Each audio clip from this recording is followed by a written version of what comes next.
Multicollinearity. What happens when two features are nearly identical? For example, height in centimeters and height in inches. They carry the same information. This causes a serious problem for linear regression called multicollinearity.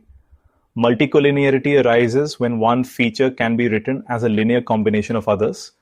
If feature 3 equals 2 times feature 2, we have perfect multicollinearity.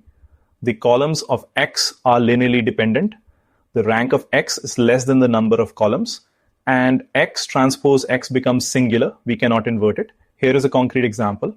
Predicting house prices using square feet and square meters, but square meters equals square feet divided by 10.764. So one feature is just a scaled copy of the other. The model becomes y equals theta 0 plus theta, 1 times SQFT plus theta, 2 times SQM. Since SQM equals SQFT over 10.764, the model simplifies. Theta 1 and theta 2 are not individually identifiable. This is the dangerous part. With perfect multicollinearity, infinitely many coefficient pairs give the same prediction. Theta 1 equals 0.1 and theta 2 equals 0 works, but so does theta 1 equals negative 2.5 and theta 2 equals 28. Same predictions, wildly different coefficients. Add a tiny bit of noise and the solution jumps unpredictably between these options. Even if the features are not perfectly correlated, near multicollinearity is still a problem.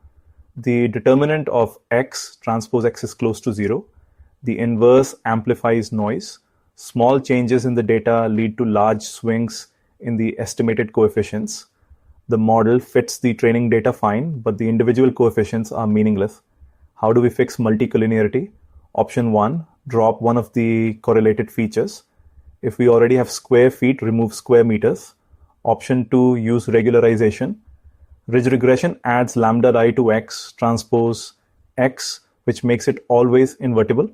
We will see this in the next module. Multicollinearity occurs when features are linearly dependent or nearly so. It makes X transpose X singular or nearly singular. Coefficients become unstable and uninterpretable. Fix it by dropping redundant features or using regularization. Next, we look at how to handle categorical features with dummy variables.